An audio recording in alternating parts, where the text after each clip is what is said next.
presence. We rinse and wash before a prayer. We dip into waters as a means of purifying or cleansing ourselves. The Torah even commands us to teach our children to swim. Yet, while we have special blessings for different kinds of foods, for a drink of water, we don't have a particular prayer. But if we're thirsty or need to change our body temperature, we may make the blessing of Baruch atah Adonai, Eloheinu melech haolam, shakol nehiyah bidvaro. In other words, that everything came into being through God's word. Many of us have not heard of this prayer, but instead maybe we're more familiar with the blessing for washing our hands before reciting Kiddush, when we all say, Al natilat yadayim. And then we don't speak until we recite the Kiddush. It is a cleansing and purifying act. Soon, we may even find ourselves doing this very thing at our Seder next week, as the ritual of hand washing takes place before the eating karpas, or parsley or celery, in the Passover Seder. There are still other prayers, such as the prayer for the earth to provide us with rain and dew, as we say in the Amidah. Back in the days of the Mishkan and the Temple of Jerusalem, the historic requirement was that priests washed before entering the inner sanctum and before prayer, as did non-priests. And to the extent that Christianity adopted the practice, as in the baptism, both faiths provide worshipers with fountains or basins of water, as we may recall seeing pitchers and basins in our synagogues as an opportunity for ritual washing. All this in a similar manner to the Jerusalem temple. Other religions use a washing ritual too, in some way. In Islam, the practice was extended to the congregation and requires a washing of various parts of the body. In Buddhism, water signifies calm, purity, and clarity. In Hinduism, water is used in the cleansing of the deity. So all this is to suggest that water has a holiness that is universal. For us in Judaism, there are several occasions on which biblical or rabbinical regulations require immersion in living waters, or Mayim Chaiyim, either by using a natural stream or by using a mikveh, a specially constructed ritual bath connected directly to a natural source of water, such as a well or a spring. Water speaks to us, such as the dependence many of us have on developing our self-care rituals, like our 4 8-ounce glasses of water a day, or in cultivating a meditation, as attested by the growing contingent in our community who attend our WJC Tashlich for Rosh Hashanah, throwing our breadcrumbs into the waters of the Mamaroneck Harbor to symbolize a tossing out of sins, which always calls to my mind a lyric from Crosby, Stills and Nash. Underneath the bridge, let the waters come and carry us away. Water captivates us. Every year in late summer, a group of our community members gather before dawn in the morning of Yom Kippur to paddle out into the Long Island Sound to watch the sunrise. They even may have blown the shofar out there once or twice. Are they saying something to the water? Something like, we hear your call and we are answering it. Well, at least we all mean to. But even with all this ritualizing and blessing and cleansing and purifying and singing, have we, through the millennia, taken our waters for granted? Throughout our nation and the globe, a changing climate is having its way with our waters, increasing the flow of some rivers and creeks while taxing others to a trickle. There are wild storms and droughts that give way to ravenous fires, an uncertainty and temerity that abide. Emissions do ebb, and then they flow, still. A study published last month in the journal Nature Sustainability found that humans are also significantly contributing to the problem in many watersheds, as their use of dams, canals, and irrigation systems at times worsen the conditions, then they lead to droughts and floods. Just this week, the UN warned us that while stopping climate change is doable, time is of the essence. The findings highlight the need for communities and governments to develop better watershed management strategies to curb the events and effects of climate change. And again, with our Seder coming up and Earth Day around the bend, it's interesting to recall that perhaps Miriam knew something about this. Miriam's well was considered the source of water for the Israelites in the desert. something that magically appeared and followed them through 40 years of wandering, a well that seemed to offer healing and sustenance. Today, some families add a Miriam's cup filled with water to their Seder table as a symbol of all that brought us through our journeys. Perhaps this year, it can also stand as a reminder to take care of our waterways so they can do their job in sustaining us. This newly curated exhibition, Mayim Chaiyim, a Watershed, explores the connection between the role our living waters play in Judaism, and how those teachings can be a guide for us in unstable times. The fragility of our living waters is on the minds of many artists in today's climate-aware world, and Jewish artists have been earnest in their response. Jewish teaching and the role of water in renewal and repair pervades this exhibition.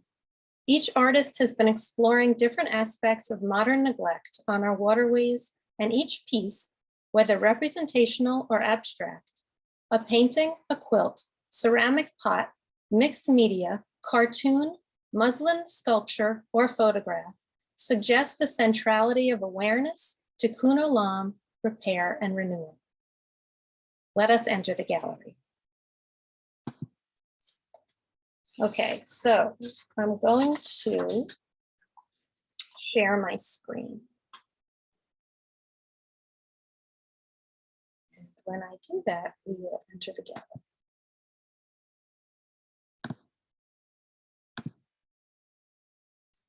Okay, so I'm going to make it full screen.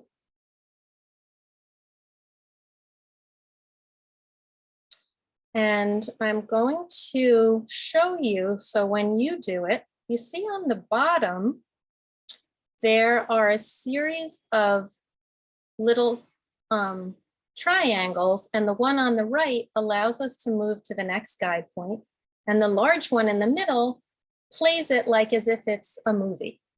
So you could just hit play when you're doing it, and it'll take you on its own pace. But if you want to go at your own pace, you go with the very right triangle. So I'm going to take us to our very first piece in the exhibition.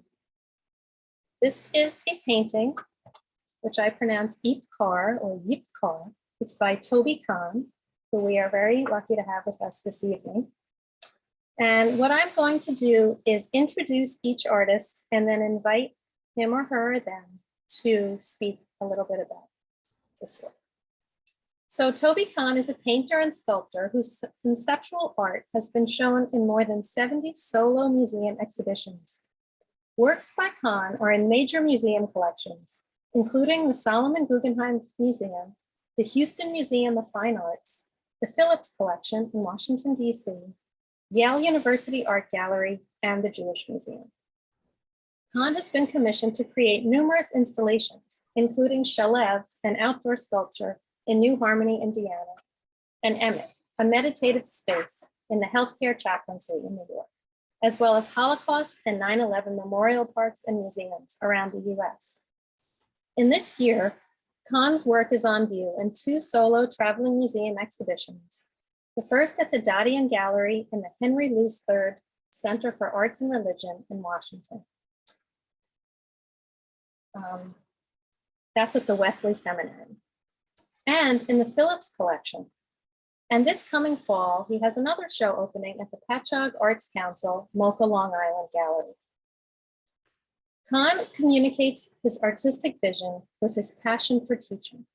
He's a longtime instructor at the School of Visual Arts and lectures worldwide. So may I welcome Toby to join us. So you can just unmute yourself, Toby. I just did. I hope I'm unmuted. It's a real honor. You did an amazing job. To put on 2 shows with the same work is unbelievable.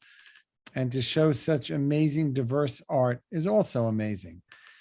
I'm very passionate, especially since this year is the Shemitah year.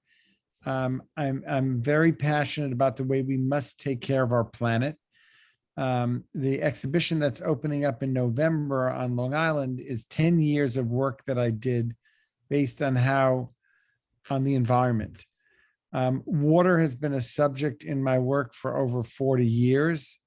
I've always been interested in sky and water, but this painting in particular, there are many articles in science magazines and newspapers of how ice is coming apart, and these areas that we thought were always going to be there, the North Pole, and watching these beautiful ice pieces coming apart. So this painting is based on a photograph that I took of ice that was separating, and it feels very beautiful, but also very sad that things that were there for thousands of years are now disappearing because the temperature is changing. And I didn't want to do a painting that was purely sad and depressing, but I wanted to do something that makes us realize how we have to protect Mayim Chaiyim. We have to protect the water. So thank you for including this in the exhibition. It's an honor. And I'm hoping that in 10 years, there'll be another exhibition that you do of how we protected our water, and that water will be the way we want it to be. There's a beautiful blessing that we say that we should get rain when we need it, and we should not get rain when we don't need it.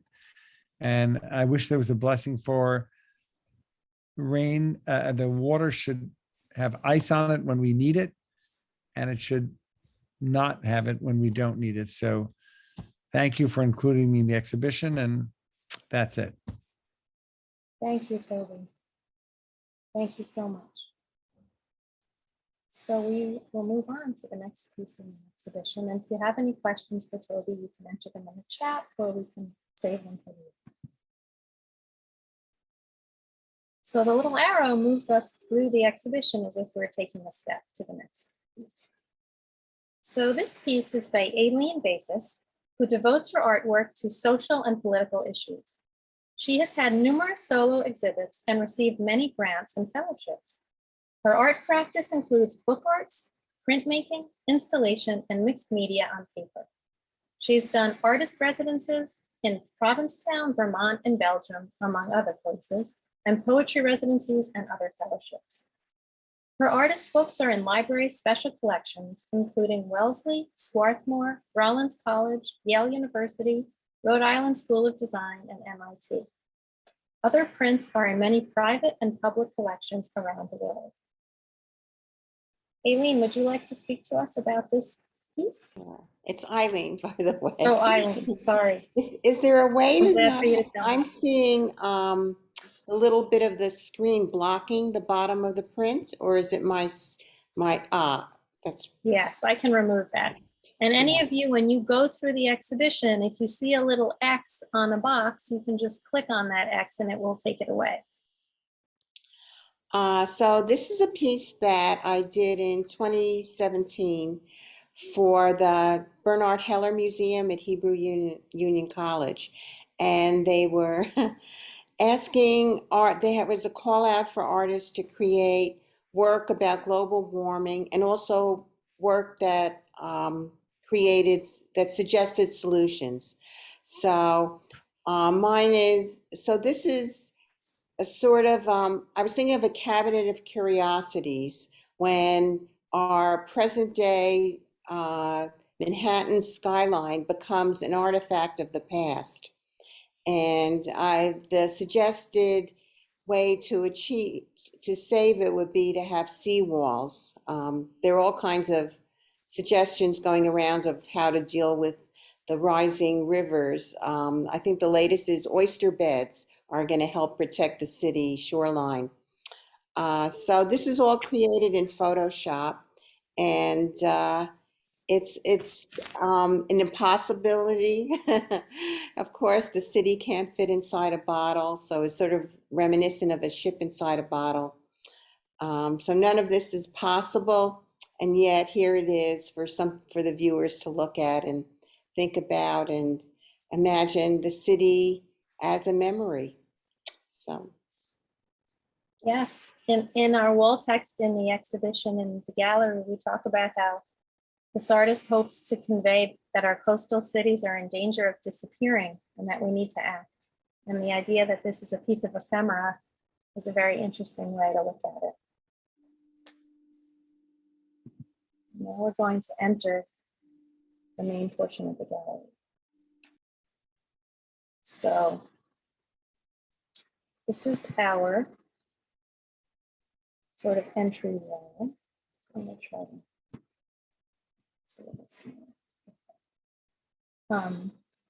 This is a piece by Yona Verwer and Katarzyna Kozera from a series that she did called The Book of Yona. And these works explore personal and collective identity, history, Tikkun Olam, and Kabbalah. And this work echoes Verwer's journey from Europe to New York, from Catholicism to Judaism, hearkening the story of Jonah. Yona is a founding director of the Jewish Art Salon.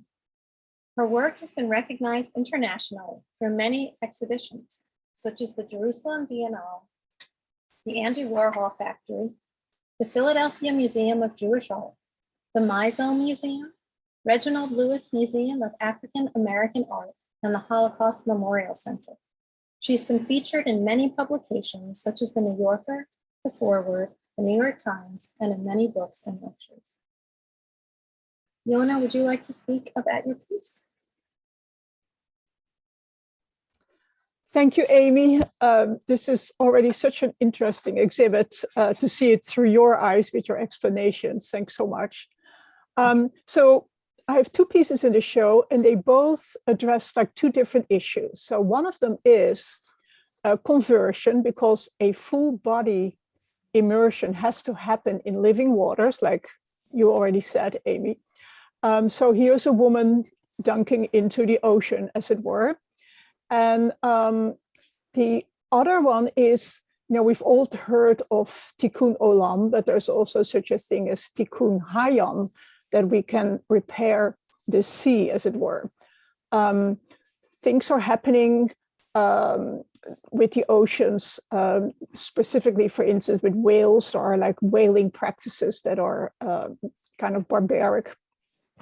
One of our Jewish Art Salon members, Joel Silverstein, had done a show about animal cruelty and veganism a couple of years ago, and this piece was in that show. The painting is also a play on my name, because my name is Yona, and it's just from the book. So I call it the Book of Yona. So the whale also refers to the whale that we all know from the prophet Yona. And it also says that the depths of the sea are sometimes seen as a symbol for death. It says that so in the Book of Yona. So those are the things that come to play in this painting. And is the next one the other painting, or is it someone else's painting, Amy? Your other painting I have as the last piece in the show. Okay, then I'll talk more about the other one later. Okay. Yeah. I love the feeling of the bubbles as we see coming out of the hair in this piece. Thanks. Now we're going to move to a totally different medium with an artist who hails from Seattle, Rubin Atlas. Rubin is a visual artist, printmaker, fine arts consultant, and curator whose work has been exhibited throughout the US and Canada. She creates contemporary visual midrash, the process of investigating Hebrew, biblical, and other sacred Jewish texts, as well as halakhic laws, adding her own artistic voice and commentary. Her mixed media pieces combine dyed, manipulated, and collaged fabric and other fibrous materials that have been deconstructed and embellished with hand and machine embroidery, paper, paint, beadwork, trim, and other elements. She is a co-founder of the Vector Artists Initiative, a fellow of the Jewish Art Salon, and president of the American Guild of Judaic Art. Rubin? Is Rubin? Oh, she made it. Rubin? I think Rubin may not have made it, so I am going to speak about the pieces. So in the gallery, We have Robin's, we have 30 of Robin's vessels, as you see here. She actually has 100, but we convinced her to send us 30. And we separated them into 2 of our glass cases and sort of spread them out in kind of like a flowing hodgepodge of feeling. And the way Robin has described her pieces are as a watershed themselves. Watershed is an area from which flows the water to fill lakes and rivers. It is also representative of a moment of extraordinary significance. These vessels are meant to represent the repository of all that flows from earthly vessels and watersheds. What we choose to allow the vessels to collect is the most significant environmental challenge of our time. In a spiritual sense, the vessels also represent our minds and bodies.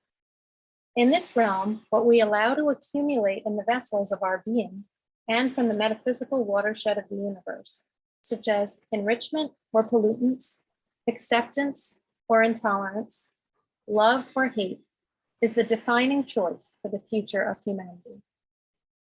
So she's getting quite philosophical with her works. And if you had a close-up look at them, you would see that each one is entirely different from the next, even as they all are brethren and sisters. They have a similar feeling. They're very light. They're made of muslin, but they're also hardened.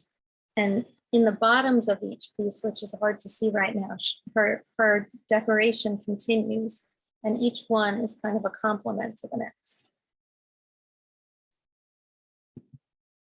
Move on to Beth Bieber. I know Beth is here. Beth Bieber is an artist and designer living in the Hudson Valley. Her work explores the unresolved tension between the screens of technology and the needs of our fragile and threatened ecosystems, essential to our continuance. Her visual practice involves aspects of the loss-gain continuum of experience and archive as it plays out in a flat screen universe and in creating environmental landscape installations. Her work is found in museums, universities, and private collections, both in the US and internationally. She teaches about women's artists at SUNY New Paltz and lectures at Vassar College. Bieber is a grant recipient and been on the learning and engagement staff at Dia Art Foundation since 2009. Okay, Beth, maybe you can speak to us a little bit about this piece and the next 2 pieces, which are Waterbed and the Whiteness of Being, okay? Okay, so this particular piece is called the Decanter, and it's part of a series that has been ongoing for me using the text of Moby Dick. So this is a page. I've done a lot of series of binary open book pages, which I have one of them or 2 of them in the exhibition. The Decanter, though, is the series Moby Dick is a watery story. It's a tale of water, and in the pages of this story is this, what happens on the page for me is this contention between the mylar, which is completely non-absorbent material, adding water-based pigments and some mica for texture, which hold it. It's a process of time and evaporation. So there's this ongoing, it is a contentious relationship, but it's interesting to me in terms of the idea of attachment in the most, not only as we use it today, but in the analog sense of really what holds on. This particular, and I've worked through chapters of the book as a foundational text, and this particular one, the Decanter, is actually not a reflection of the actual chapter, because the chapter itself is about the Pequod mooring next to another ship and them having an elegant meal with wine and having a really special evening for the upper echelons of the crew. But what these decanters are in fact holding whale oil, and they were taken from photographs from the Nantucket Whaling Museum, which holds these vessels of the oil. And part of the text is kind of beneath. So there's a text, a piece of the chapter, and the other text is a quote from Einstein, saying, "Does the inertia of the body depend on its energy content?" And this piece and the other piece in the exhibition on the whiteness both have aspects that feel very present. So this one is the Riverbed, which is a different series, but in a sense, I am also using Mylar, acrylic, the mica, the layers build up, and I'm doing a bit of wordplay in what a riverbed is, because there is a pillow that floats on the top, which has kind of a watery notebook quality, and it's kind of in that dream sense. And I think what Toby had said about not wanting this story to be unbearably sad, there is possibility and of something being more of a dream and an aspiration in the layers. But in fact, when a full riverbed is revealed, that means that the water is gone.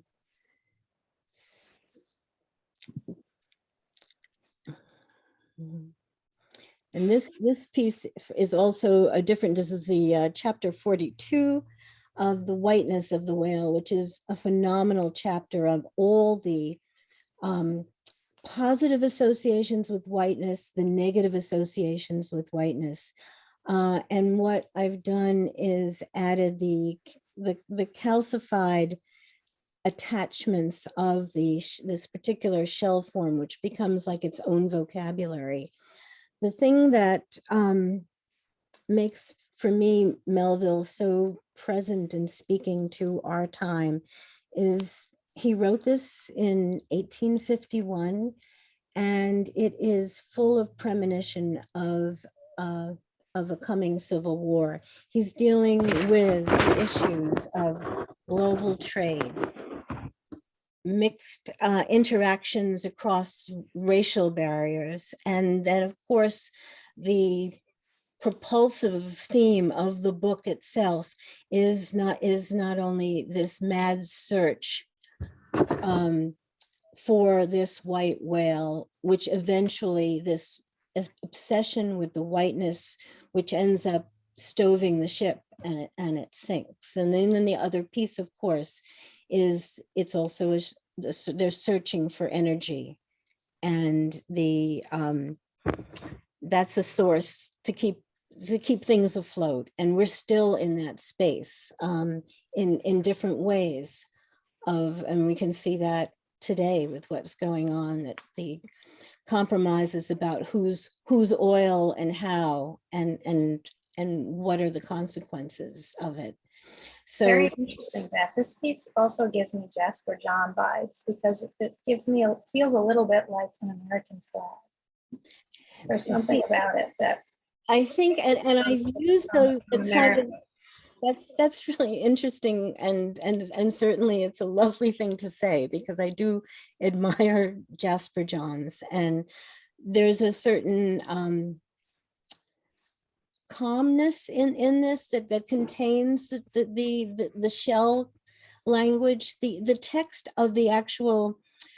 I worked from a very small 1916 copy of Moby Dick, and then had it scanned 600 times up so that it is beneath the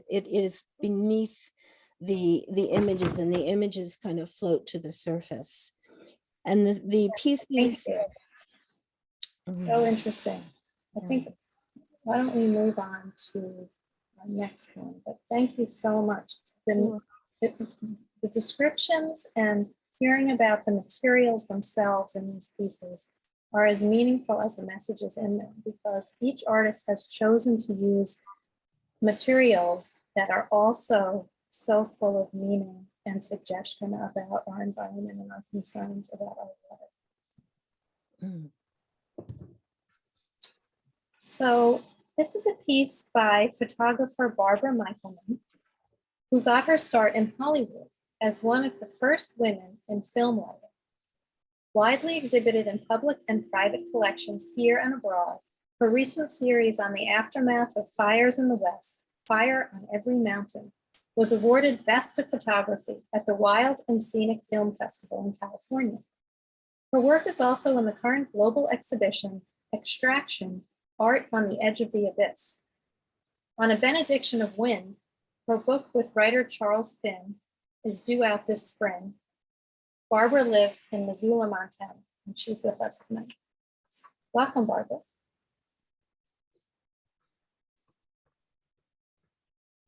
You can unmute yourself, I think. Let me see. Try to see if I can unmute her. Okay, there you go. Okay. Can you hear me now? Yes, thank you. Hello? We can hear you. Can you hear me? Yes, we can. Can you hear us, Barbara?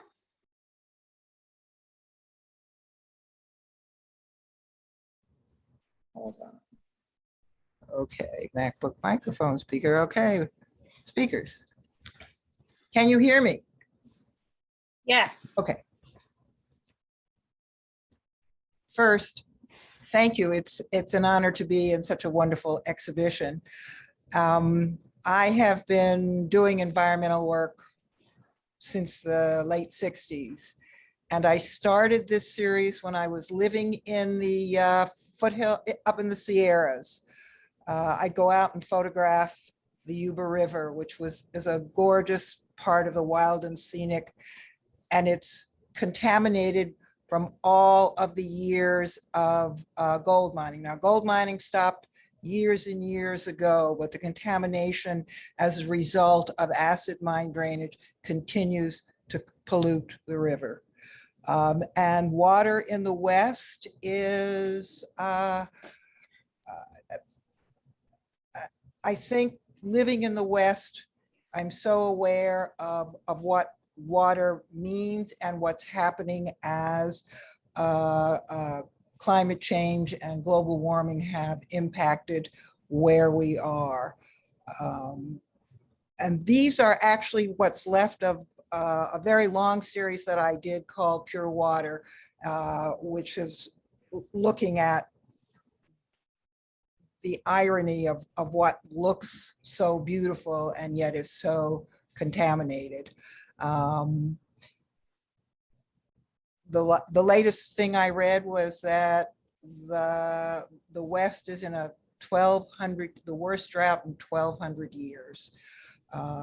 There are fires now that are year-round, not just in California and in the Southwest, but there was even a fire here in eastern Montana in December, which is insane considering where I live, but that's where we are today. And so this work was trying to talk about what pure water means, what it means to have that, and to be aware of where the water comes from, how much water is available. And it's certainly one of the things living here that everybody knows where their water is coming from.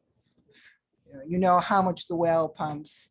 Those are things that I don't know. You know, when I was growing up, when I was a kid in Brooklyn, you turned on the tap and that's where the water came from.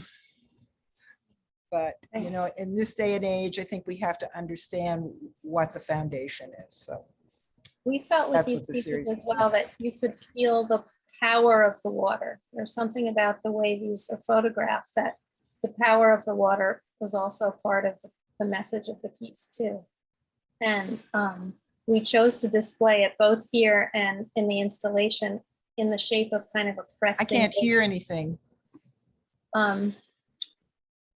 Can any of you hear me? I can hear you now. Oh, okay.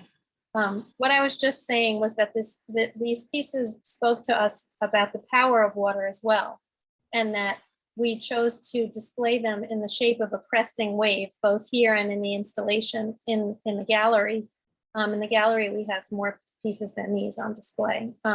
So what we were trying to convey was her message about the impurity of water, as well as the power that water still has inside of it. So Yes, and what's not here, because this was a huge series.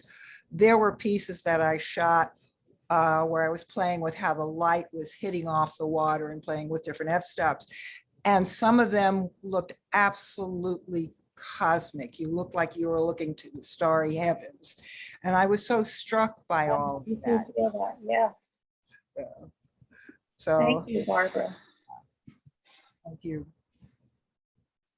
So here we just have some text which you can read on your time. But what I mentioned is there are two eco-minded art groups, Extraction Art and the Vector Artist Initiative. And through these groups, we found and became acquainted with other artists who are doing work, Jewish and non-Jewish alike, who are doing work in environmental awareness and water-based studies.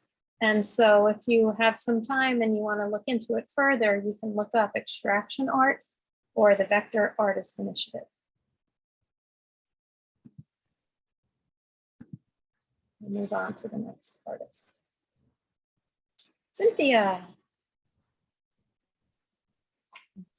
Cynthia Beth Rubin is an artist in residence in the Mendendorf Lab at the University of Rhode Island School of Oceanography.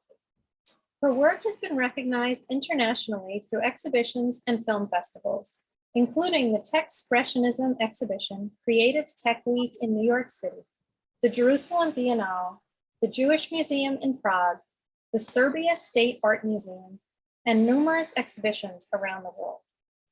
Rubin has won numerous awards and completed artist residences in France, Israel, Canada, and Scotland. These works incorporate her return to drawing on paper. So, Cynthia, would you like to describe some of these two for us? Sure. Thank you so much for the introduction, and thank you to everybody for participating in this wonderful show. And it's a great chance to connect with old friends and make new ones. My work is combining two elements that one would think are completely disparate, and somehow they came together. I am working from a Hebrew manuscript known as the Leningrad Codex, which, because it's in the St. Petersburg Museum, that was done in Old Cairo in 1008, like more than 1,000 years ago, really long time ago. And I have to add here that I don't really read Hebrew. So thank you to fellow artist Leah Caroline, who helped me a little bit, but mostly it was, I've worked from Hebrew manuscripts for a long time. There's a kind of sense of tradition of connecting with the past, of the patterns, the decorative patterns, which really resonate with me. And then I've been looking at microscopic life, that kind of mysterious life that is absolutely vital to our existence. Plankton produce at least 50% of the oxygen that we breathe. They are at the bottom of the food chain. If we don't have plankton, we cease to exist.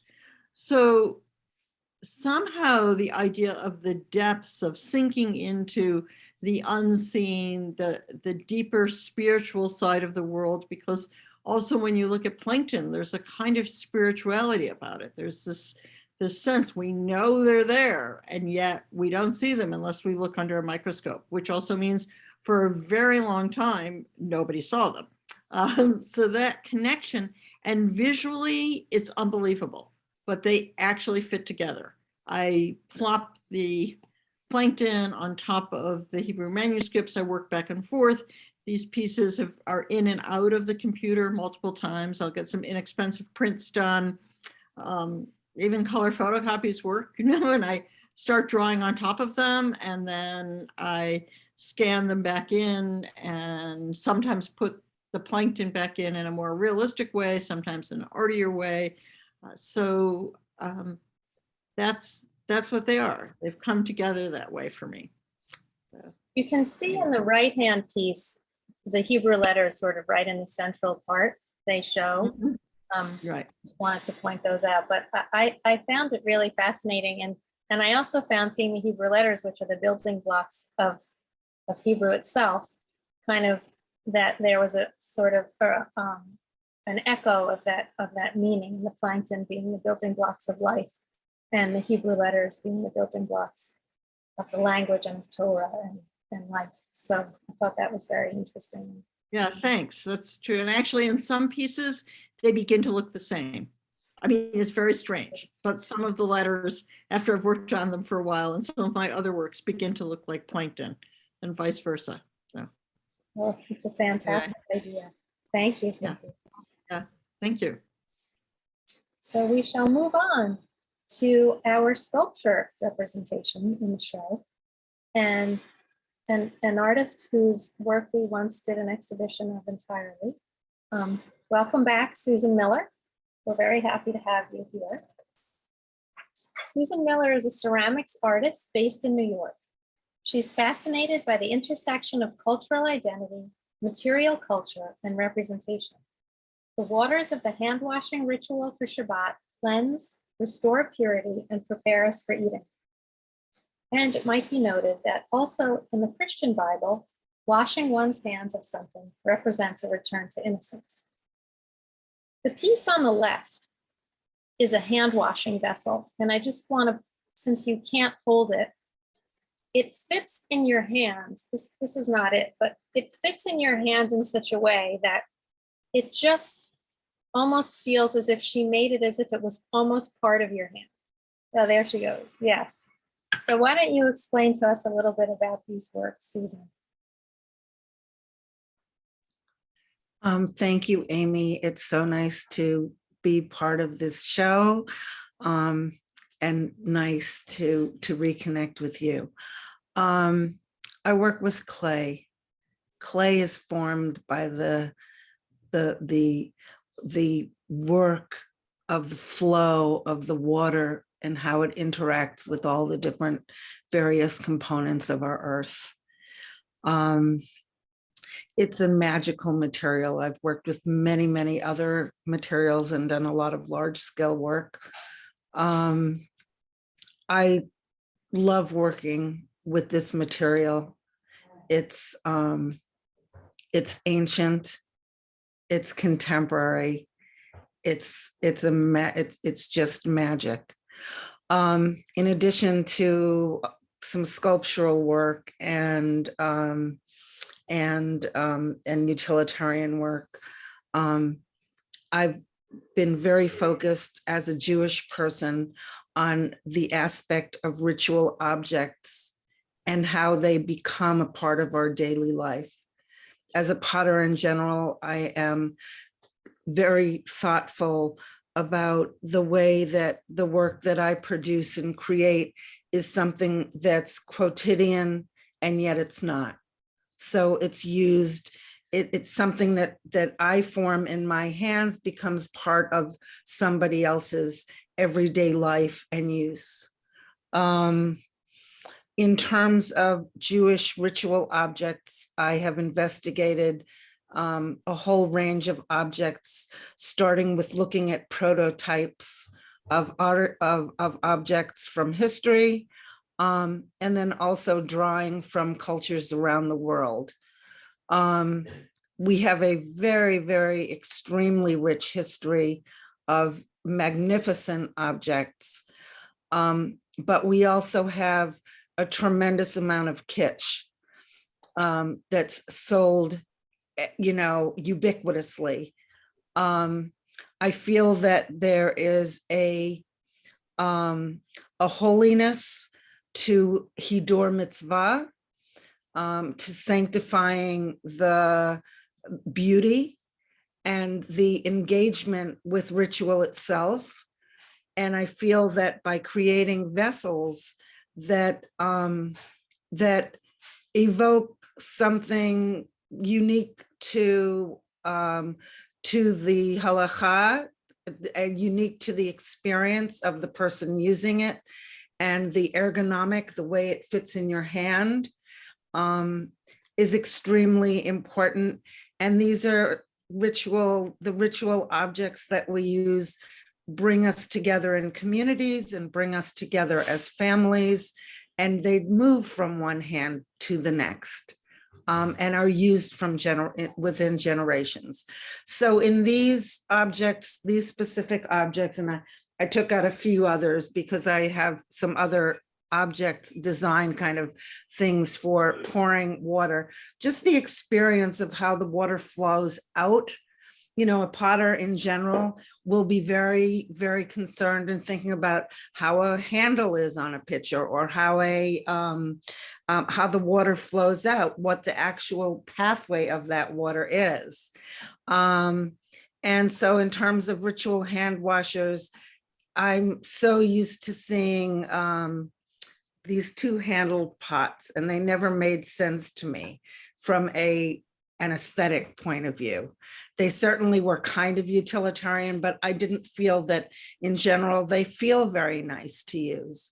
So so here's my interpretation and my way of creating something, thank you, Karen, something intimate, something personal, and something that's enjoyed for its ritual purpose, for how it feels in the hand, and for how it looks, and for all of those things combined. Thank you, Amy, and everybody. Thank you. And these are the reasons why we did do an exhibition of Susan's works, because they were unique in the way they were thought through. So this is the work of an artist some of you may recognize, Rachel Cantor, and unfortunately Rachel had a family emergency and couldn't be with us tonight.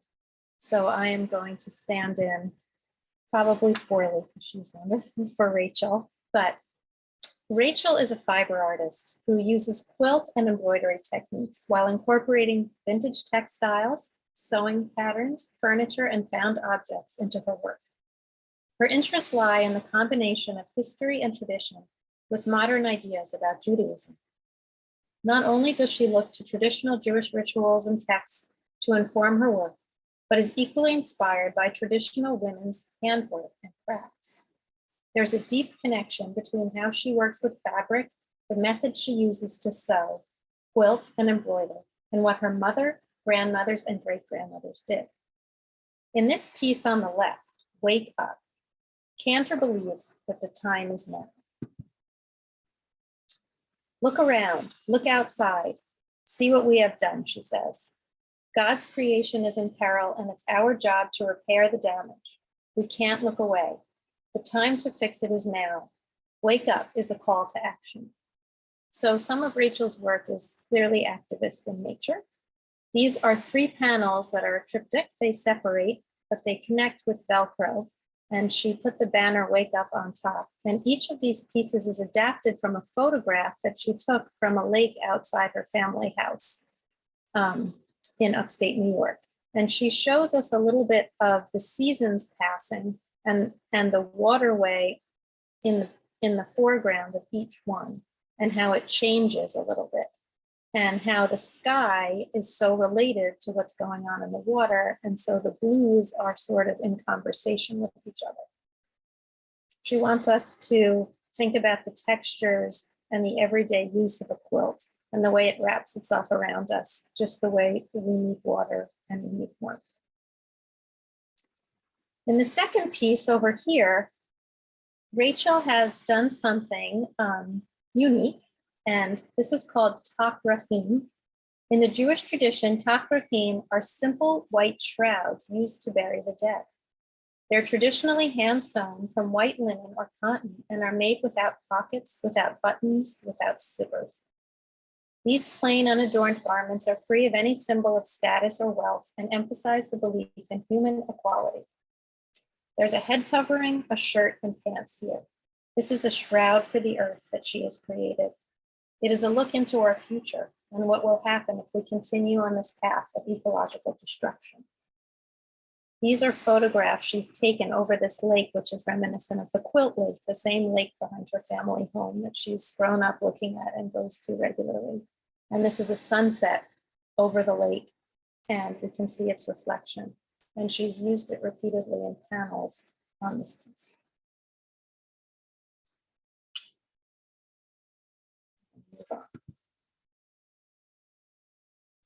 So in the exhibition, you can move to each piece, you can look at it closely, and you can use the up and down arrows to zoom in and out. Now we come to Dorit Jordan Dotan. She's an Israeli-German artist who was born in Israel. Dotan is an internationally based visual artist and curator. Her work often expresses her social political views and calls attention to cultural issues. Dotan has exhibited in the US, Canada, Europe, and Israel. She participated in the Jerusalem Biennale in 2015 and 2016. Her curated exhibition about the Israeli-Palestinian conflict was on view in 2017 at the Evanston Art Center, and she recently exhibited at the HUC Museum in New York. She was a juror and curator of Refreshing Feminism exhibition in Berlin about immigration. And Dorit is a fellow with the Jewish Art Salon and co-curates the Jewish Art Salon's virtual open studio program. Welcome, Dorit. Thank you very much, Amy, for including me in this exhibition. It's a wonderful one. I'm so proud to be in this exhibition. And thank you, Yona, for suggesting Amy to include my work. So this piece is part of a photo series of basically I'm focusing on the sand, on the sea sand at the beach, because it's got so many microplastics and pieces of all kinds of everything. Actually, you can find everything in those. And this one just it's the beach. It's exactly under the cave of Elias, Me'arat Eliyahu Hanavi, and this is actually there. And when Susan Miller was talking about her pieces as vessels, this was perfect for this piece, because this one is actually a vessel made by nature, bringing all the dirt inside this tire, and just to show us, look what we're doing to our world. Look how dirty the sea is. So this piece was struggling, like the sea was vomiting it outside to the shore, and it didn't come out, it didn't come in. The wave just leave it there and rock it from side to side. And I was fascinated by that. And I got like 10 pieces of photographs of this piece. And this was exhibited at Terma in Firma at the Dr. Bernard Heller Museum, curated by Laura Kruger. I understand that now it's traveling. Yeah. Well, you also capture the colors and the textures of the water and the sand so beautifully in your photography. So thank you so much for it.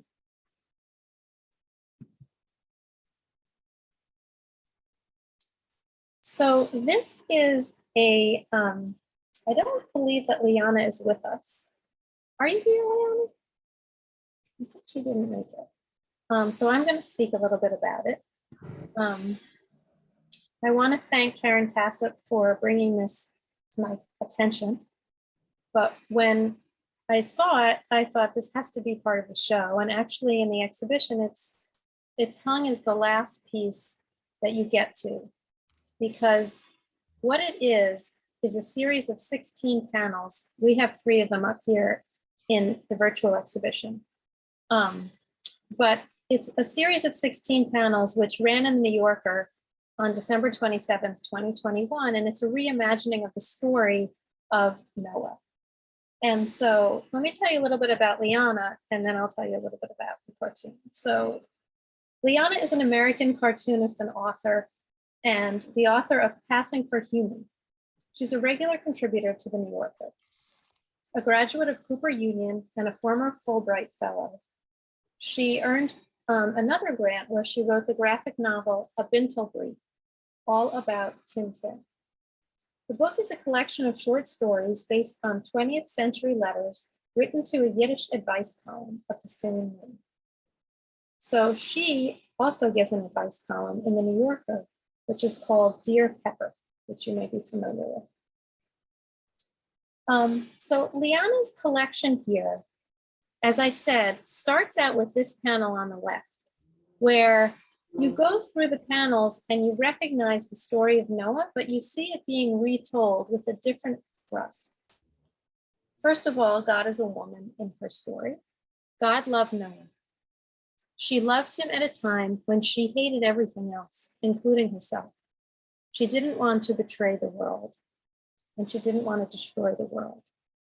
But as you see, as the panels continue, we see that the waters come. God's love of her creations has eroded imperceptibly over time. There had been the episode with the tree of knowledge and the terrible murder of Abel by Cain. But it wasn't until now that the misery poured out of her in all its brutal force. And what continues to go on, and you see in this series, is sort of the despair and the frustration of what's been happening in the world, and God's kind of pouring of tears and the flooding and the result, and how eventually everything is okay and there is some hope and the rainbow comes out. And you can see if you just take a moment after this is over, you can Google even to take a look at this whole series, which is available, I found online. But we have her original panels in the exhibition, and we're very thankful to have them. And it's just an interesting retelling of a story that's so reminiscent about our waters and sort of portrays the misery and frustration that the creator, if you will, must have with what's happening. So we found it to be quite meaningful to have here. And this piece is from the book artist, Rubin Price. Rubin has a new series called Immersion into Source. This work is a small homage to the ocean. It is inspired by transformative experience of being immersed within the ocean's ancient rhythms. Rubin Price is an artist, editor, designer, letterpress printer, and publisher, and she's been creating artist books since 1984. She has a long history of collaborating with others with extensive diversity in content and form. Her limited edition press books and prints are collected and exhibited internationally. Established in Los Angeles, she now is located in a historic textile mill in Middletown, Connecticut, and produces her work with a team of assistants, apprentices, and interns. Welcome, Rubin. Would you like to tell us a little bit about this piece? Hi, Amy. Can you hear me okay? Yes. Great, thank you. Thank you so much for putting together this exhibition, and I'm so very honored to be included. Thank you. Before I go further, I'd like to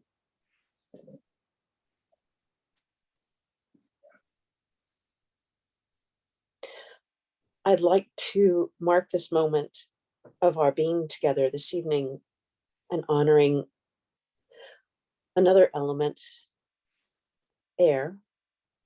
I'm going to take a long, deep breath with my eyes closed, and if you want to join with me, please do.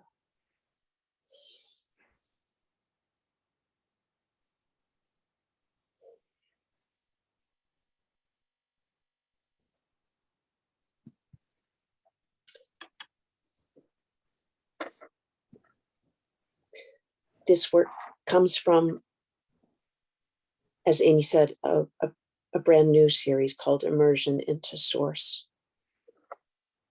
And that stems from my own experiences being immersed in the ocean. And the work comes from a desire to honor the restorative power of the ocean,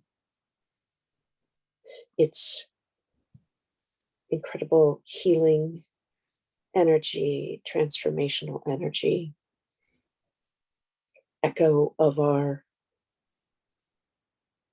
experiences in the womb,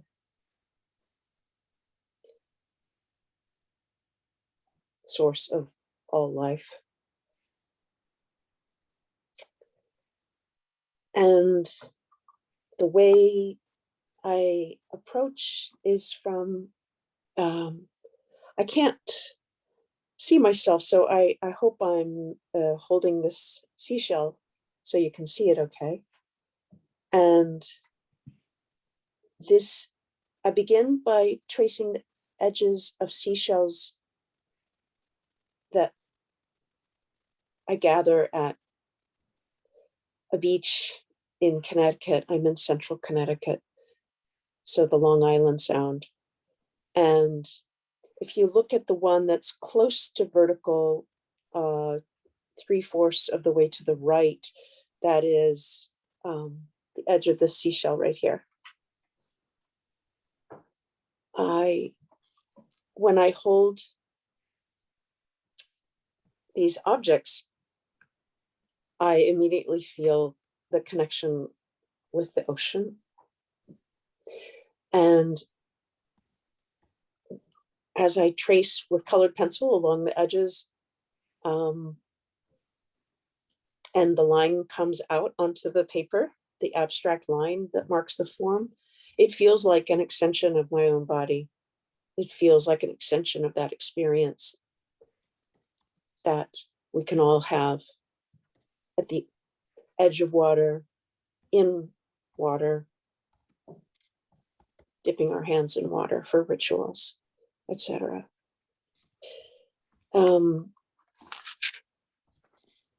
Technically then, the next steps are the pale gouache, and then applying cyanotype emulsion, a light sensitive emulsion, to a paper. This is a printmaking paper, and exposing the sheets outdoors to the sunlight, and sometimes things blowing around in the wind, being the seashells that I place on the paper during the exposure. The little shape at the bottom is the tip of a shell that was clearly left on during the entire time of the exposure. And that faint shape in the top left, much larger, is one that was that I either took away early or added later than the absolute beginning. These exposures can last anywhere from 3 minutes in the desert to maybe 15 minutes or 20 minutes on a cloudy day in the north. So it's so interesting. One of the things that I see is the outlines of the shells. They remind me of kind of the outlines of veins and even membranes of other living things like leaves or a human being's veins. It has a definite feeling of being alive, and that was kind of what caught our eye with this piece. So thank you so much. Thank you. So as we said, our last piece in the exhibition is another of the book of Yonah. And maybe Yonah can just jump in and give us a few words about this one before we end. Thank you, Amy. The Talmud introduced the concept of Tsar Balei Chaim, which is the prohibition against causing animals pain and demanding, an ongoing humane treatment. So any spiritual attuned person knows that every creature is basically bound up with every other creature. So we share a collective destiny. Famous Kabbalist Rabbi Moshe Cordovero of Safat once said that one's compassion should extend to all creatures, for the divine wisdom extends to all creation. So here we have again the whale. I have done also images of the whales that were very gruesome, where you actually see, the horrible whaling practices done by some countries. I've never shown them publicly, and I probably will paint them over at this point. They're just too horrible. The other part of the painting is the conversion again. It's inspired by my own conversion at that time. And since it was an Orthodox conversion, the Bet Din, the three rabbis overseeing the process, are men, and you see them sort of as shadowy figures in the background. There are aspects to Orthodox conversion that I find problematic. I won't go into the details now, but that's why I painted them sort of like not very inviting looking. And that's basically it. Thank you so much. Okay, well, thank you so much. So as you see, this is the end of our exhibition virtually. In person, there's a few more goodies, but I'm so pleased to have had you inside this virtual gallery with me. And I'm going to stop sharing my screen now so we can have a chance for our Q&A. And first of all, thank you all so much. It's wonderful to hear each of your voices and each of your viewpoints and ideas. And I'm so thankful that we can all be together tonight. And why don't we just get to some questions and see what we can answer. So, Amy? yeah. I see Susan asked, until when is the show on view? Yes, this show is on view until June, the end of June. End of June. Thank you. Yes. Looking to see if there are any other questions. Are the works for sale? The works, some of the works are for sale and some are not. And so if you have any interest in buying anything, you should certainly send me an email and we can connect with each artist. Right. Okay. Thank you. I saw that Susan Miller had her arm up. Would you like to ask something, Susan? No, sorry, I was waving to Esty. Oh. I'll wave to Esty too. Is anybody, oh yes, go ahead, Judith. Hi, first of all, fabulous exhibition. I wish I was in New York and could walk through it, but you did a really great job presenting it with the virtual tour and all the comments. I had a question about Robin Atlas's work, and you may have said this and maybe I missed it, but in the virtual exhibit, it looks like a big photo of a lot.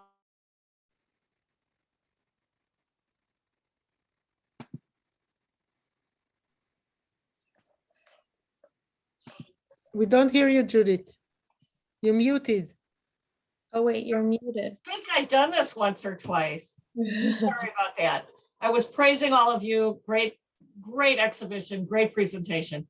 My question is about Robin Atlas's piece. Is it in the virtual show, it looks like a two-dimensional kind of mural of a bunch of objects. Do you have the actual objects or is it a 2D piece? So I have the actual objects. They're literally like cups. They're like about this big. Very cool. And they, as you can see in the picture, they vary in size, but they are a bunch of vessels that she sent to us, and she has over 100, but we have about 30 of them. It's like a little community, little conversations between them. It's wonderful. Their whole metaphor of being a vessel for something was very interesting to us. Anybody else have anything? Yes, Dorit? Yeah, I just want to say that this exhibit works so well together. You did such a great curatorial job here. And every piece is like completing the other one and supporting the strongness of the whole show. It's wonderful. I wish it will travel. Well, it's been very special, and with each piece that agreed to join our company, we felt like celebrating. It was very enjoyable to have everyone come together. Just, oh, sorry, Amy, can I just want to piggyback on that comment and congratulate you on the most extraordinary curatorial job and congratulate all of the artists. This work is so powerful and I'm just very excited to go see it in person and touched by the addition of hearing your words behind your work. It really makes the pieces come alive. So thank you to all of you. Can't wait to go. Thank you, Allison. Allison is a longtime educator at the Jewish Museum. Thank you, Allison. Yes, Toby, we just need you to unmute yourself. I'm just unmuting. I just want to say it was so powerful to see the virtual exhibition and the in-house exhibition. They each had their own power, and the juxtapositioning that you did was truly excellent. I agree with what other people said. It's really beautiful to see how diverse the work is and that it's not one medium and not one size. And, you know, there are works that remind me of Eva Hess. I mean, there were so many images that that bring into dialogue other artists, which I think is always interesting in art, when you can see other pieces of work talking to historically powerful pieces of work. So I think you did a great job. Well, thank you. It's an honor to be among all of you and to have gotten to know all of you. And thank you for your participation. Does anybody have any last questions? Not so much a question, just that how appreciative I am of seeing the range. The range makes for such an interesting, stimulating dialogue between all the work that was quite wonderful. Thank you, Amy. Thank you. I hope that we can all continue to look around us and see what artists are doing in response to our environmental concerns, and that, as Toby said, hopefully in 10 years we can be having another show about all the work that has been done since that time. No, I really want to echo that. It's unusual to be in a show where you feel so inspired by the other artists in the show. It's really a group of artists that I think, speaking for myself, will push us forward to keep doing work in different ways. So thank you for this group. Thank you. Thank you all. And I wish you all a good Earth Day and also a happy Passover, and continue, please, with all the wonderful work that you're doing, and keep in touch with us. And as you know where to find me. I am blessed to have your work in the gallery until the end of June. And thank you all, our friends and patrons and members who've come to tonight. Thank you so much for joining us and for being part of the Koslow Gallery family at Westchester Jewish Center.